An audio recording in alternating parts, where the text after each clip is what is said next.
वृंदावन विहारी लाल की जय। राधा रानी की जय। श्री गुरुदेव भगवान की जय। श्री राधे राधे।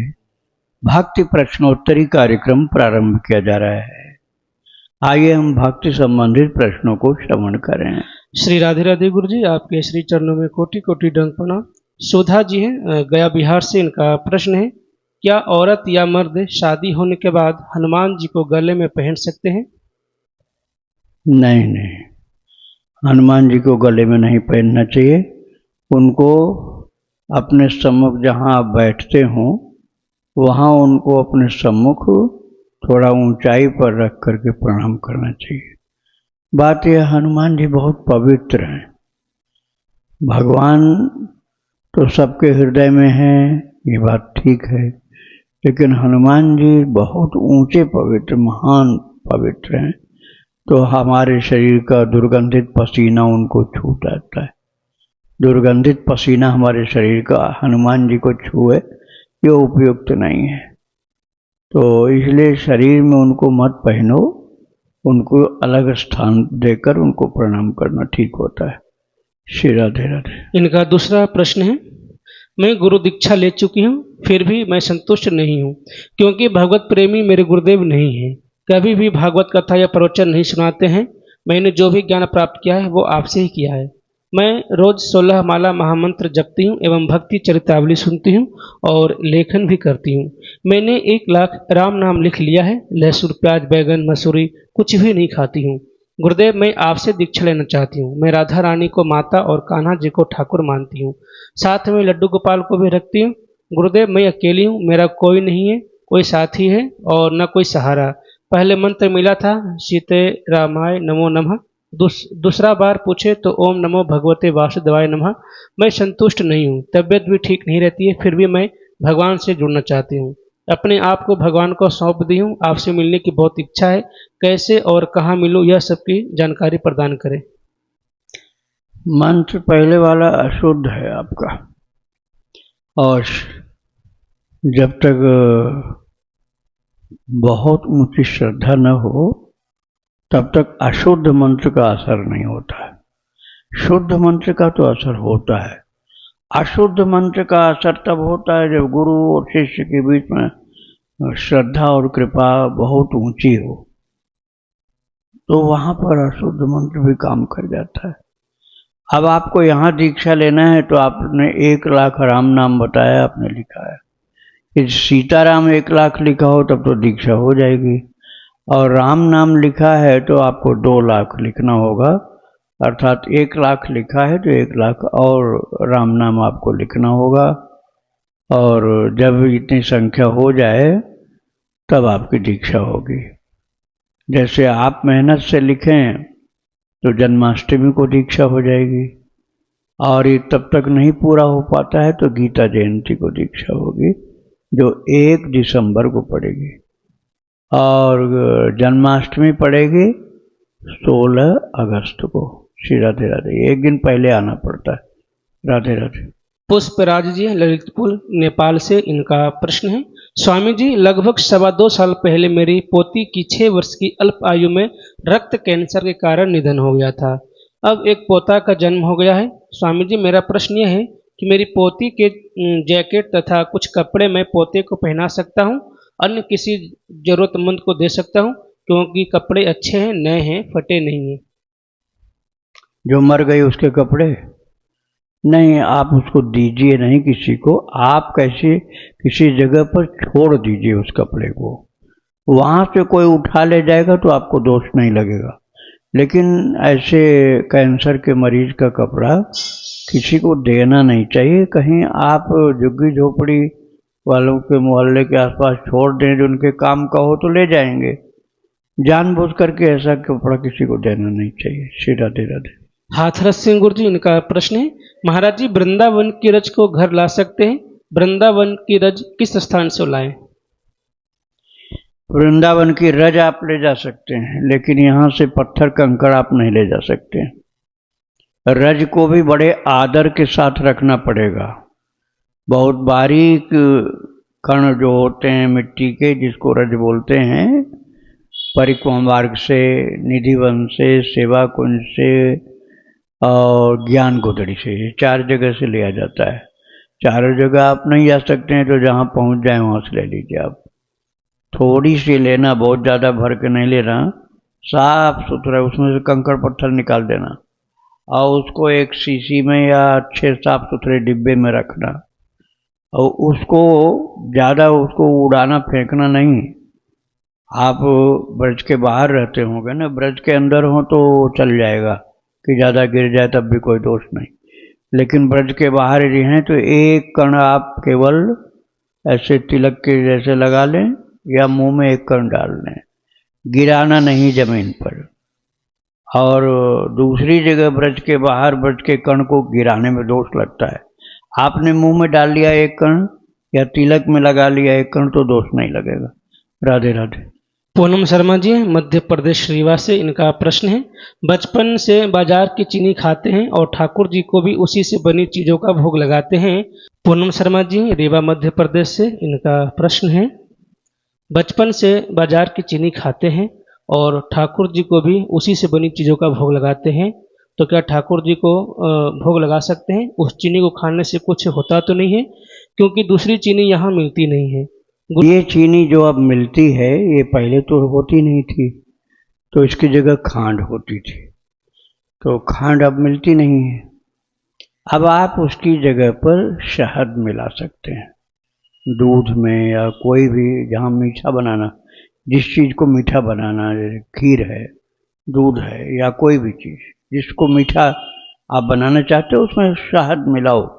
शुद्ध शहद आता है, जैसे पतंजलि में है और भी डाबर में, कई कंपनी में आता है, या आपके सामने का छत्ते की शहद हो तो आप शहद मिला लीजिए। फूलों का रस होता है उसमें, शहद में फूलों का रस होता है, गन्ने का भी होता है, गन्ने पर भी मधुमक्खी बैठती है, उसका भी होता है, फूलों का रस होता है, उसमें चीनी नहीं होती, तो वो शुद्ध है।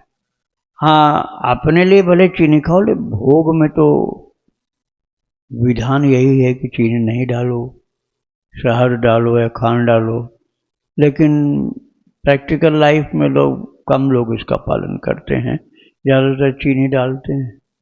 तो अब उस विषय में मैंने बता दिया जो उपयुक्त है, अब आपसे जो पढ़ पाए वो करिए। श्री राधे राधे।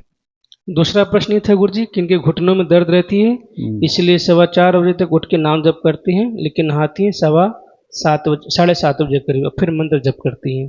श्री राधे राधे। आप नहाने की चिंता मत करो, बीमार आदमी के लिए नहाना बहुत जरूरी नहीं होता है, भजन करना बहुत जरूरी है। जब तक सांस चल रही है, दिमाग काम कर रहा है, हृदय चल रहा है, नाड़ी चल रही है, जिंदा है शरीर, तब तक भजन करना, आखिरी सांस तक करना। नहाना तो छूट जाता है, जब शरीर बीमार रहता है तो नहाना छूट जाता है। और मन नहीं संतुष्ट हो रहा है तो थोड़ा सा गंगा जल छिड़क लिया करो अपने शरीर पर, हाथ पैर मुंह धो लो, गंगा जल छिड़क लो 10-5 बूंद हाथ पैर मुंह धोने के बाद, तो आपका संक्षिप्त स्नान हो गया, आप कोई दोष नहीं लगेगा। आप खूब ज़्यादा भजन करो, अर्थात जप करो, ध्यान करो, सेवा करो, प्रभु का सुमिरन करो, इसी से आप पवित्र हो जाएंगे। आपको बहुत ज़्यादा नहाने की आवश्यकता नहीं है। तो जब आपको अनुकूल पड़े और जैसा टेम्परेचर आपको चाहिए, बहुत ठंडे जल से मत नहाना, नहीं तो तकलीफ और हो जाएगी। राधे राधे। दीपा जी हैं अमेरिका से, इनका प्रश्न है, भागवत जी में 12वें स्कंद है, उसके बाद महात्म्य दिया हुआ है, अगर पाठ करना हो तो क्या 12 स्कंद तक पढ़ें? क्या नाम संकीर्तनम यशा वाले मंत्र पर पाठ संपन्न हो जाएगा, या महात्म्य भी पढ़ना जरूरी होता है तभी पाठ पूर्ण होता है? पाठ आपका पूर्ण हो जाएगा, नाम संकीर्तनम यस्य सर्व पाप प्रणातनम प्रणामो दुख शमनस्तम नमामि हरिम परम, यही आखिरी श्लोक है भागवत जी का। उसके आगे के जो पाठ हैं वो भागवत जी के नहीं हैं, वो महात्म्य दूसरे पुराणों से लिया गया है। तो पाठ तो आपका इसी श्लोक पर पूर्ण हो जाता है। और कथा में भी लोग पहले महात्म्य को ही सुनाते हैं, धुंधुकारी का जिसमें है, और बाद में जो महात्म्य आता है उसकी कथा भी लोग नहीं सुनाते हैं। वो आप चाहें तो पाठ कर सकते हैं, लेकिन आवश्यक नहीं है। राधे राधे। स्नेहा जी महाराष्ट्र से, इनका प्रश्न है, हम प्रभु के ही घर में रहते हैं और घर में एक कमरे में प्रभु हमारे राधा कृष्ण के लिए थोड़ा सुलभ हो ऐसा मंदिर उनकी कृपा से बना है। उसी कमरे में सिर्फ मैं ही रहती हूँ, वहीं सोती भी हूँ। घर के बाकी लोग कमरे में बहुत कम आते हैं। मंदिर का पर्दा सिर्फ सामने बंद रहता है, आजू बाजू खुला रहता है, लेकिन कमरे में कोई आता नहीं और भोग स्नान और शयन के समय कमरे का द्वार बंद रहता है। तो हमने पर्दा वैसा ही रहने दिया है। 2 महीने पहले मन में ऐसा आया कि प्रभु बोल रहे हों पूरा पर्दा लगाओ। वह सेवा हमसे हो नहीं पाई और क्षमा भी मांगी। कुछ दिनों बाद हमें बहुत याद आ रही थी कि प्रभु से कहा कि पूरा दिन हम काम करते हैं और जब हमें समय मिलता है तो हमें लगता है कि आपको देखूं तो आप पर्दा लगा के शयन में होते हो या फिर भोग पा रहे होते हो। ऐसा ही पूरा दिन चला जाता है, मैं कब देखूं आपको। इसके बाद कुछ ही दिनों में पर्दा अपने आप टूट गया। उसके बाद भी हम रोज पर्दा डालते रहे मंदिर के ऊपर से। पर्दा बांधा नहीं पर गिरे नहीं, ऐसा अच्छे से डाले थे। कमरे में भी हवा तेज नहीं आती है कि पर्दा गिर जाए, लेकिन 15-20 दिन से जब भी पर्दा डालो तो प्रभु गिरा दे रहे हैं। हमें समझ नहीं आ रहा है कि ये पर्दा गिरा क्यों रहे हैं, दूसरा पर्दा चाहिए या फिर मत डालो ऐसा कह रहे हैं। हमारा प्रभु से कृपा से कान्हा के प्रति प्रियतम भाव है। मन में तो ऐसा भाव आ रहा है कि उनकी अब पर्दे में रहने की इच्छा नहीं है, पर उनको सेवा में कष्ट भी ना हो। कृपया मार्गदर्शन करें गुरुदेव, हमें क्या करना चाहिए, पर्दा डालूं या रहने दूं, जैसा प्रभु की इच्छा सुख। जाड़े के टाइम में पर्दा जरूर लगाना जिससे हवा अंदर न जाए। अभी जब ठंड का सीजन नहीं है तब आप झीना सा पर्दा लगाओ, एकदम झीना सा जाली वाला पर्दा जिसमें हवा भी आती जाती रहे और थोड़ा आप बाहर से थोड़ा आप देख पाओ और वे अंदर से सबको खूब देख सकें। जब वो जाली का पर्दा रहेगा ना तो अंदर से वो खूब देखेंगे सबको और तुम थोड़ी सी झांकी उनकी प्राप्त कर सकोगी। तो केवल जाड़े में ही मोटा पर्दा लगाना और हमेशा जालीदार झीना पर्दा लगाना। राधे राधे। उषा जी हैं दिल्ली से, इनका प्रश्न है, महाराज श्री मैंने पहले भी आपसे बहुत सारे प्रश्न किया और संतुष्टि भरा उत्तर भी मिला। एक और प्रश्न है महाराज जी, मैं अपनी बेटी के घर रहती हूँ क्योंकि ना मेरे पति हैं और ना ही पुत्र, तो मेरी एक मजबूरी है अपनी बेटी के साथ रहने की। उसके घर में रहती हूँ, मैं उसे 15 लाख रुपए दिए हैं, तो क्या मैं उसके घर में रहना खाना कर सकती हूँ? मुझे दोस्त तो नहीं है, यदि कम है तो आप मुझे बताएं, मैं 5 और दे सकती हूँ, उसके बाद मैं नहीं दे पाऊंगी। 1500 एक बार में दे दिया ना? हाँ हाँ ठीक है, 15 लाख रुपए आपने दिया है, जीवन भर आप भोजन करिए। पुत्री पुत्र बराबर होते हैं। जब आपके पुत्र नहीं है तो वह पुत्री ही पुत्र के समान है। यदि पुत्र भी होता तब पुत्री के यहाँ भोजन नहीं करते, पुत्र के यहाँ करते तो ठीक था। लेकिन जब पुत्र नहीं है तो पुत्री के यहाँ भोजन करना बुढ़ापे में कोई गलत नहीं है। और आपने तो पैसा भी इतना दे दिया उसको, कोई फ्री में तो भोजन कर भी नहीं रहे हो। तो आप अपनी इच्छा से कभी और देना चाहें तो भले दें, लेकिन आवश्यक नहीं प्रतीत होता है। श्री राधे राधे। इनका दूसरा प्रश्न है, मेरे एक घर है जो पिता का दिया हुआ है, अगर बेटी के घर में रहने में दोष है तो मैं वहाँ अकेली रह सकती हूँ जब तक हाथ पैर चल रहे हैं, बाद में तो प्रभु की इच्छा। यदि आपके भजन में बाधा नहीं है तो फिर आप वहीं रहिए, बेटी के यहाँ रहिए, लेकिन परिवार के कोलाहल में नहीं रहना। थोड़ा सा कुटिया अपनी भजन वाली अलग रखना जिससे आप भजन कर सको। और ज़्यादा परिवार में घुल मिल के रहोगे तो भजन में बाधा बहुत पड़ेगी। उनके घर में रहने में कोई गड़बड़ी नहीं है, गलती नहीं है आपकी, बस कुटिया अपनी थोड़ी सी दरवाज़ा खिड़की बंद करके रखना जिससे बच्चों का शोरगुल और बाधा कोई न पड़े। भजन आपका सही ढंग से हो रहा हो तो उनके घर में आप रहिए। और यदि भजन में बहुत बड़ी बाधा है तब आप दूसरा वाला विकल्प जो बताए, दूसरा घर, वहाँ रहना। लेकिन भजन में बाधा नहीं है तो वहीं रहो। श्री राधे राधे। हेमंत जी हैं दिल्ली से, इनका प्रश्न है, मैं लड्डू गोपाल जी की सेवा करता हूँ। एक दिन गलती से वह हाथ से गिर गए और उनका हाथ टूट गया। उसके बाद हमने फेविक्विक से उनको चिपकाया था सीधे हाथ पर।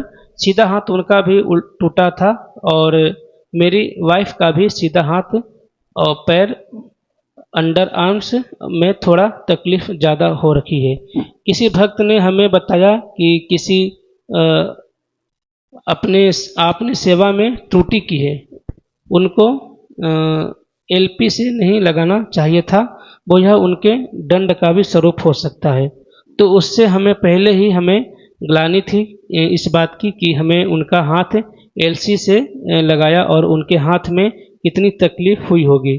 तो इसलिए और मेरे भी ध्यान में यह आया कि हाँ यह बात हुआ है और अब जो वाइफ को परेशानी हो रही है यह उसी वजह से और तो नहीं हो रही है तो हम बहुत ही अंदर से परेशान। और क्या हमें करना चाहिए, हमारा वात्सल्य भाव है, उसके बाद क्या करना चाहिए कि हमें उनकी सेवा में क्या सावधानी रखनी चाहिए। देखो, आपने क्या लगाया ये बात तो हम नहीं समझ पाए, लेकिन गर्म वाली चीज नहीं लगानी चाहिए है। गर्म तो नहीं होता वो। हाँ हाँ, तो बिना गर्म, ये गर्म नहीं होता होगा, ठंडा ही होता होगा और उससे जुड़ जाता है तो सही है। गर्म करके लगाने वाली चीज में दोष हो जाएगा, क्योंकि उनको जलन हो जाएगी, इसलिए वो नहीं करना चाहिए। बिना गर्म किए ठंडा वाला से जोड़ दिया है तो दोष नहीं है। भगवान से क्षमा मांगो और उनके सामने कीर्तन करो, उनसे विनती करो, क्षमा मांगो, तो माफ़ी मिल जाएगी आपको।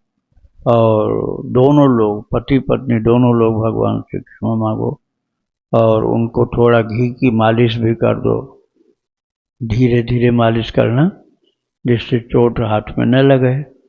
तो माफ़ी मांग लेना और फिर ठाकुर जी के सामने कीर्तन भी करना, तो फिर ठाकुर जी माफ़ कर देंगे। राधे राधे। ललित श्रीवास्तव जी, इनका प्रश्न है, माँ सुभद्रा और माँ विंध्यवासिनी दोनों बहनें हैं। सुभद्रा तो कृष्ण की बहन है। अच्छा, आप इस तरह से पूछ रहे हो जो हाथ से छूट के चली गई थी। विंध्यवासिनी तो हाथ से छूट के गई थी ना, कंस के हाथ से। कंस के हाथ से छूट के विंध्यवासिनी चली गई थी।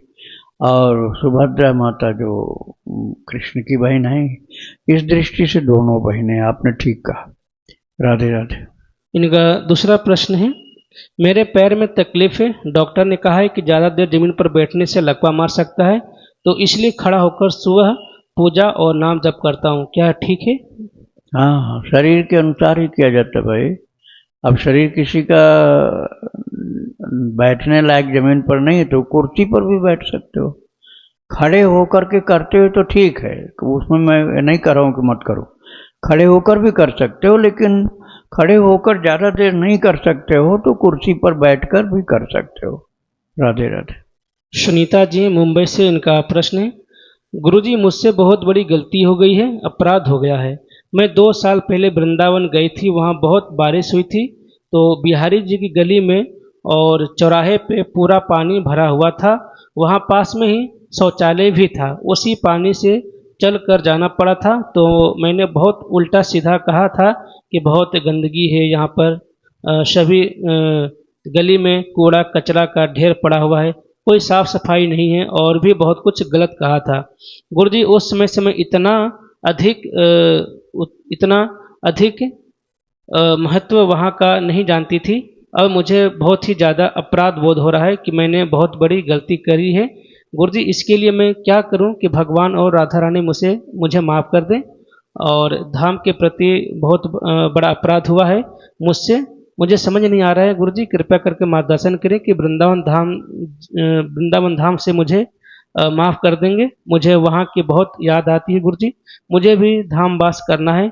ऐसा मैं क्या करूं कि बिहारी जी और राधा रानी मेरे अपराध को क्षमा कर दे और वृंदावन वास दे। अब आप परेशान मत हो, वृंदावन आपको आना होगा और आने के तरीके में, यहाँ रहने के तरीके में थोड़ा सा बदलाव करना पड़ेगा। जैसे आप परिक्रमा मार्ग से परिक्रमा करिए और वहाँ के रज को उठा उठा के माथे से लगाइए। और जहाँ जहाँ आपको ज़्यादा लगे महत्वपूर्ण स्थान, वैसे पूरी परिक्रमा बहुत महत्वपूर्ण है, लेकिन जहाँ पर आप देखो भगवान के भक्त लोग, संत लोग कीर्तन कर रहे हैं, तो जब वो लोग टोली उनकी आगे बढ़े कीर्तन वालों की, तो उस जगह पर लौटो, परिक्रमा मार्ग में उस जगह पर जमीन पर लौट जाओ, दंडवत करो, थोड़ा लोटपोट करो, वहाँ की रज को लपेटो और वृंदावन धाम की जय, वृंदावन धाम की जय ऐसे बोलते बोलते कुछ दूर चलो। फिर भगवान का नाम, घर की बातचीत बिल्कुल नहीं करना, किसी को फोन मत मिलाना, और वृंदावन धाम की जय बोलो, भगवान वृंदावन बिहारी लाल की, राधा रानी की जय बोलते हुए रज में नंगे पैर चलना, चप्पल जूता मत पहनना, परिक्रमा करना, हर जगह उठा उठा के रज लगाते रहना, जहाँ कीर्तन हो रहा वहाँ दंडवत भी करना। तो आपके मन में भाव बहुत अच्छा हो जाएगा। वैसे भी आपको भाव पहले से ठीक हुआ है तो बहुत शुद्ध हो जाएगा। परिक्रमा करने से, भगवान से क्षमा मांगने से धाम महाराज का जो आपके ऊपर प्यार हो जाएगा। जैसे बच्चे के लिए दुलार होता है ना, क्षमा भी कर देंगे और कृपा भी करेंगे। राधे राधे। राधे गुप्ता जी करनाल से, इनका प्रश्न है, मेरी दीक्षा कृष्ण की कृपा से गुरु पूर्णिमा को हुई है। मैं सबके नाम लिखकर पूजन करना चाहती हूँ। क्या करना चाहती हूँ? सबका, किसका नाम लिखना ये तो नहीं बताया, लिखे हैं इसने। इन्होंने कहा है कि मैं सबका नाम लिखकर पूजन करना चाहती हूँ। पूजन करना चाहते हैं? हाँ, पूजन कर सकते हैं। दीक्षा आपकी हो गई। सबसे मुख्य तो है दीक्षा मंत्र का जप करना। देखो, कुछ लोग इस कहते हैं कि नाम जप की महिमा बताई जाती है, दीक्षा मंत्र की जप की महिमा नहीं बताई जाती है। कुछ लोग ऐसा कहते हैं। बात ये, नाम को जप करना हर व्यक्ति का कर्तव्य, सबका पूरा अधिकार। दीक्षा हुई है चाहे नहीं हुई है, नाम जप का पूरा अधिकार सभी को है। इसलिए नाम जप की महिमा बताई जाती है। और दीक्षा मंत्र का जप तो उसके लिए होता है जिसकी दीक्षा हो चुकी। अब हर किसी की दीक्षा तो नहीं हुई, तो इसलिए नाम जप की महिमा बताई जाती है। तो दीक्षा मंत्र भी उसी तरह से फलदायी है, इस तरह से नाम है। दीक्षित व्यक्ति को दीक्षा मंत्र का जप आवश्यक होता है, और अदीक्षित जो है, चाहे दीक्षित है, नाम जप को सबके लिए बराबर होता है। राधे राधे। इनका एक प्रश्न और है, गुरु जी कृपया करके गुरु प्रणाली बताएं। गुरु प्रणाली जो है, राम, आपने यहाँ दीक्षा लिया है तो यदि यहाँ पर आप किस संप्रदाय में दीक्षित हैं, यहाँ के हैं, भक्ति आश्रम से हैं, तब तो श्री रामानंदी वैष्णव संप्रदाय से हैं। और इसमें विशिष्टाद्वैत संप्रदाय के सिद्धांत के अनुसार भगवान श्री सीताराम जी इष्ट हैं। लेकिन यदि कोई राधा कृष्ण की पूजा करता है तो श्री सीताराम जी और राधा कृष्ण एक ही हैं, इसलिए कोई अंतर नहीं पड़ता। जैसे रामानंद भगवान के शिष्य श्री रैदास जी से मीराबाई की दीक्षा हुई थी, लेकिन मीराबाई ने जीवन भर कृष्ण भक्ति किया और कहती हैं, पायो जी मैंने राम रतन धन पायो। लेकिन भक्ति किसकी किया? कृष्ण की। और उनको भगवान कृष्ण प्रकट होकर के दर्शन देते थे। तो आप श्री रामानंदी वैष्णव संप्रदाय से दीक्षित हैं और विशिष्टाद्वैत आपका सिद्धांत है। सीताराम आपके इष्ट देव हैं और सेवक सेवे मुख्य भाव है, लेकिन दूसरे भाव में भी उपासना कर सकती हैं। यही गुरु प्रणाली आपकी। राधे राधे। गाजियाबाद से गुरु जी, इनका प्रश्न है, गुरु जी मुझे नाम जपने में मन लगता है, लेकिन ठाकुर जी की सेवा करते तो हैं घर में, पर सूक्ष्म रूप से करते हैं।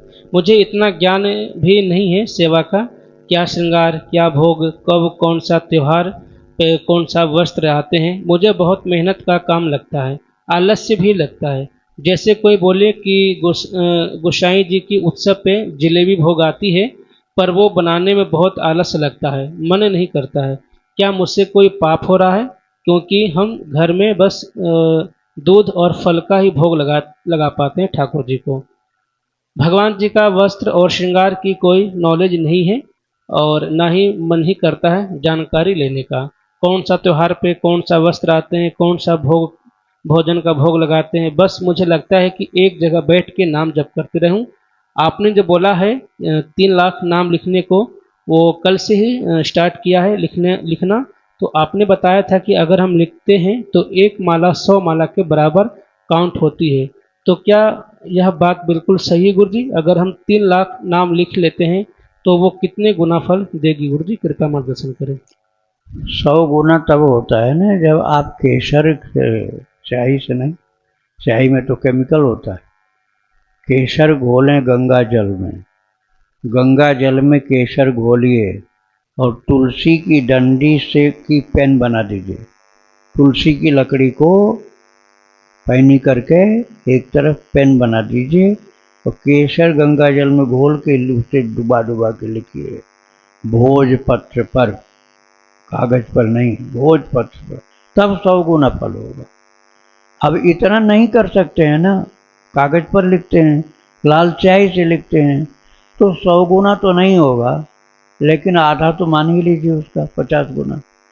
तो जितना शुद्धि आप ध्यान रखेंगे उतना लाभ ज़्यादा होगा।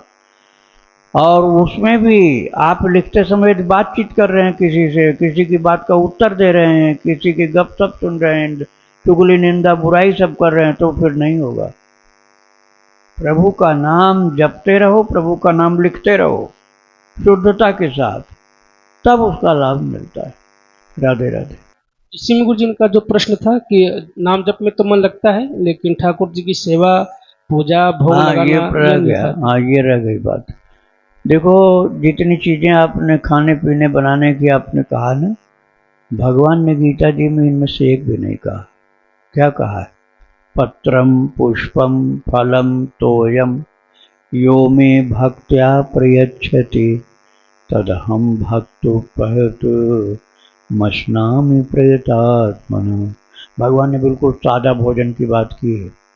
फल, पत्ती, फूल और जल, 4 चीज। पत्रम पुष्पम फलम तोयम। दूध भी नहीं कहा। आप तो दूध का भोग लगाते हैं, प्रश्नकर्ता से मैं कह रहा हूं, आप तो दूध और फल का भोग लगाते हैं। अब भगवान ने दूध भी नहीं कहा, केवल फल कह दिया। फल, जल, पत्ती और फूल, तो आपकी कोई गड़बड़ी नहीं है। लेकिन ये ध्यान रखना कि आप जो भोजन करो वो तो जरूर लगाओ।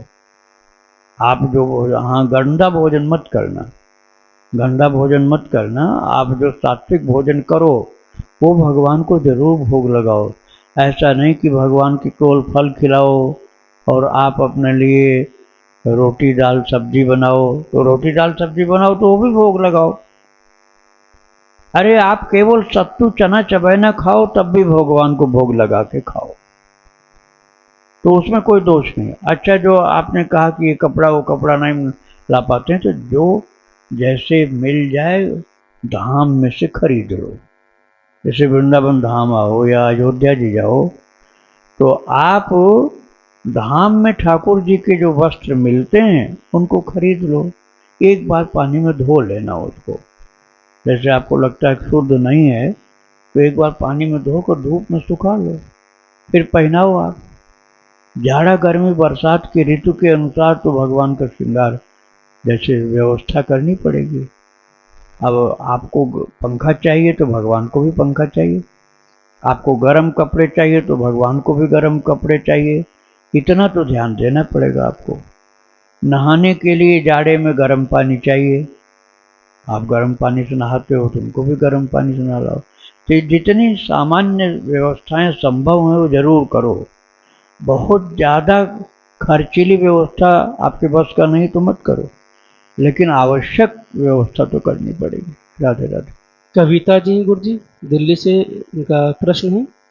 गुरुजी, जब भी कान्हा से मैं धर्म का कार्य करने के लिए बोलती हूँ, जैसे गुरुजी अब से 2 साल पहले सरकारी कॉलोनी में भागवत कराने की सोची थी, तो कान्हा ने बहुत अच्छे से सब लोगों को उसके साथ दिया और गुरुजी की अब कुछ दिन पहले ही भक्तमाल कथा अपने घर पर ही कराई। गुरुजी वो भी बहुत अच्छे से हो गई। गुरुजी, ऐसा मैं जो भी कार्य सोचती हूँ तो कान्हा उसे बहुत अच्छे से कराते हैं। गुरुजी सावन के महीने में शिव पुराण का पाठ खुद करने की सोच रही हूँ। महीना में पूरा 1 महीने में पूरा करना चाहती हूँ। गुरुजी भागवत का पाठ करूँ इनमें या फिर शिव पुराण का कौन सा पाठ करना सही रहेगा? कृपया मार्गदर्शन करें, कौन सा पाठ करूँ? आपकी पसंद की बात है। सभी भगवान की कथाएं हैं शिव पुराण में भी और भागवत जी में भी। आपको जिस कथा में प्रेम ज़्यादा है वही आप अपना खुद ग्रंथ लेके खुद भी पढ़ सकते हो। और ये जो खुद पढ़ने में कोई बाधा है, संस्कृत तो हिंदी में पढ़ लीजिए। हिंदी में करके भी भगवान का कीर्तन रोजाना करना। कथा के बाद कीर्तन डेली करो, नाम कीर्तन। आखिरी दिन अधिक कीर्तन करो, जितना संभव हो तुमसे उतना भोग लगाओ, प्रसाद बांटो। दूसरों को प्रसाद खिलाने के बाद में तुम प्रसाद लेना। तो ठाकुर जी का उत्सव भगवान की प्रसन्नता का मुख्य कारण होता है। उसमें हरिनाम हरि कथा जरूर होनी चाहिए। राधे राधे। इनका दूसरा प्रश्न, गुरुजी वैसे तो कान्हा सारी बातें सुनते हैं धर्म कर्म के, लेकिन बस वह एक बात नहीं सुनते। मैं उनसे बोलती हूँ कि मेरा नाम जप में दिन रात मन लगे। जब भी मैं लेखन करती हूँ, गुरुजी वैसे तो जब घर के काम से फ्री होती हूँ तो भक्त चरित्र व नाम लेखन करती रहती हूँ। लेखन करते समय ही नाम जप करती हूँ। बस गुरुजी रामायण के पाठ करने का क्या फल होता है? रामायण का पाठ समझ समझ के करना, और नहीं समझ में आता है तो अर्थ पढ़ पढ़ के करना। और जल्दी जल्दी जल्दी पाठ पूरा करके फिर भागो, उससे फायदा नहीं होगा। थोड़ा करो, भले ही ज़्यादा करने का टाइम नहीं तुम्हारे पास, थोड़ा करो, समझ के करो। नहीं समझ में आता है तो अर्थ पढ़ के करो। थोड़ा पाठ ही ज़्यादा फलदायी होगा। और जल्दी जल्दी मान लो बहुत ज़्यादा आपने कर दिया, एकदम सरपट भाग रहे हो, समझ में नहीं आ रहा क्या पढ़ा, कब कहाँ निकल गए, पूरा ध्यान दुकान पर, पूरा ध्यान ऑफिस पर है, ये कब खत्म हो, कब वहाँ भाग के पहुँचे, तो उस पाठ का फल नहीं मिल पाएगा। तो आपको नवान्न पारायण करना, तो नवान्न की जगह मास पारायण कर लो। मास पारायण करना है तो आपके चाहे 5-10 दोहे पढ़ लो, लेकिन ख्याल से पढ़ो, अर्थ सहित पढ़ो, समझ के पढ़ो। उस बीच बीच में कुछ मत करना। और ये ध्यान रखना कि कष्ट वाली जगह पर विराम मत देना। जैसे लक्ष्मण जी को शक्ति लगी हुई, और लक्ष्मण जी को शक्ति लगी हुई, अब आपने पाठ वहां बंद कर दिया, ये गलत हो जाए। शक्ति से जब उनको मुक्ति मिल जाए, लक्ष्मण जी होश में आ जाएं, स्वस्थ हो गए, तब पाठ को विराम दो। ऐसे हनुमान जी को बंधन लग गया, ब्रह्मपाश से बांध करके लंका में उनको पहुंचाया गया रावण के दरबार में।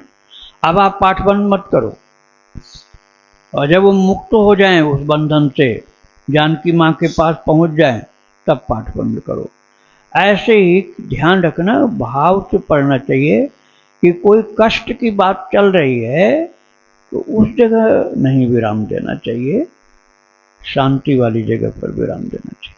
श्री राधे राधे। मेरा प्रश्न ये है गुरुदेव, जैसे अपने धर्म में 4 पुरुषार्थ हैं, कर्म धर्म अर्थ मोक्ष। उसमें अर्थ का सही तात्पर्य क्या है? आजकल बस पैसा मान लिया है, बट उसका मूल रूप क्या है अर्थ का? धर्म का मतलब होता है कर्तव्य, जो हमारा रियल ड्यूटी हमारी है। ये नहीं है कि किसी मजहब में हम बंध गए वो धर्म। जो हमारा वास्तविक कर्तव्य है उसको समझना पड़ेगा। अब जैसे मान लो हम संध्या बंदन कर रहे हैं, संध्या बंदन ब्राह्मण के लिए धर्म है, लेकिन अब किसी बच्चे को उसी समय कपड़े में आग लग गई या पानी में गिर गया बच्चा, उस समय चाहे माला अधूरी हो, छोड़ करके भागो, बच्चे को बचाओ, वो संध्या बंदन से ज़्यादा बड़ा धर्म है।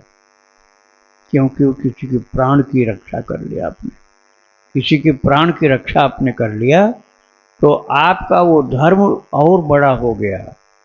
ऐसे समझ बूझ करके कौन सा ज़्यादा महत्वपूर्ण है उसको देखना चाहिए। जैसे ये तो मैंने बहुत दुर्घटना वाली बात बताई, और इसी तरह जैसे कोई है नहीं, वो गाय रभा रही है, पानी के प्यास से परेशान, अब आप कहो सेवक आएगा तो शाम को पानी पिलाएगा, हम तो अपने पूजा पाठ से मतलब रखते हैं। नहीं, गौ माता को जाके पानी पिलाओ, फिर शांति से बैठ के पूजा करो। वो भजन से भी ज़्यादा महत्वपूर्ण हो गया। अब सेवक यदि है तो आपके लिए भजन करना ज़्यादा महत्वपूर्ण। तो धर्म का मतलब जो श्रेयस्कर कर्तव्य है वो धर्म है। ये धर्म की बात हुई। अर्थ का मतलब होता है जिसके द्वारा हमारे धर्म को अग्रसर करने में सहयोग मिले, वो वस्तु। ऐसा नहीं है कि रुपया पैसा ही जरूरी है, वो वस्तु। जैसे आप मान लीजिए आपको दिया जलाना है, अब किसी ने पैसा आपको नहीं दिया और रुई दे दिया, घी दे दिया, ये अर्थ हो गया, क्योंकि इसके द्वारा हमारा उद्देश्य पूरा हो रहा है।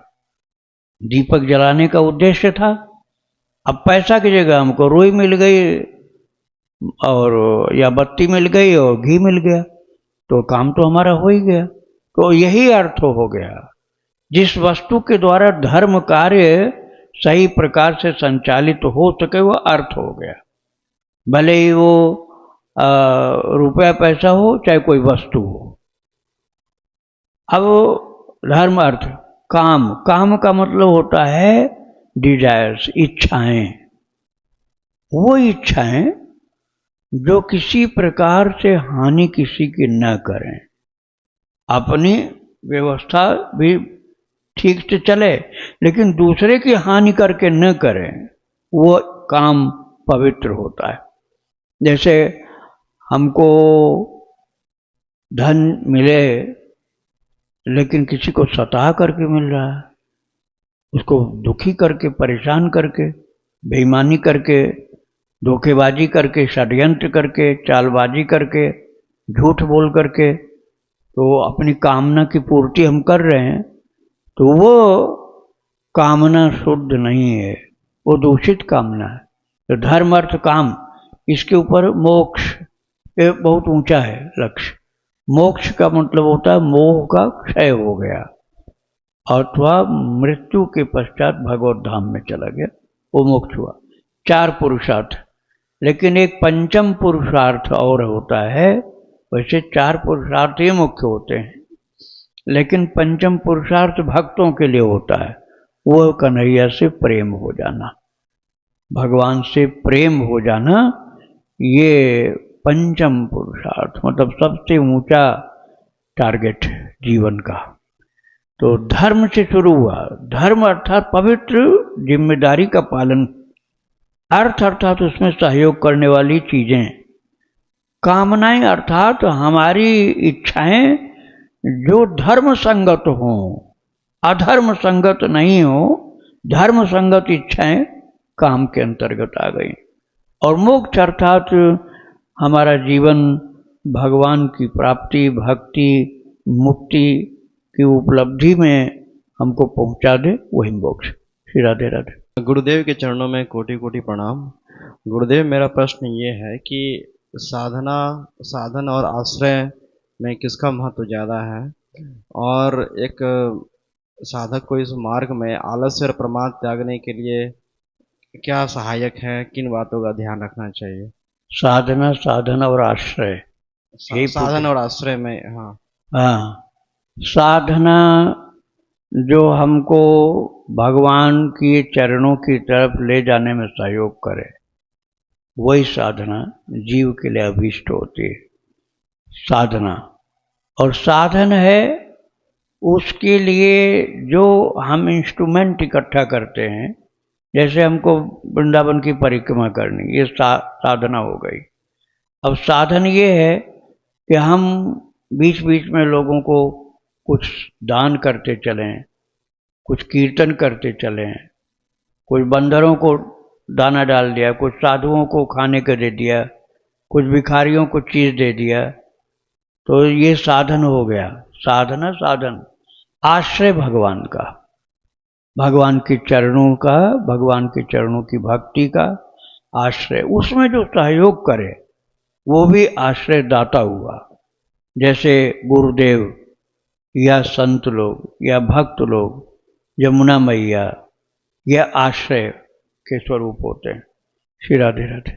वृंदावन बिहारी लाल की जय। राधा रानी की जय। श्री गुरुदेव भगवान की जय। श्री राधे राधे।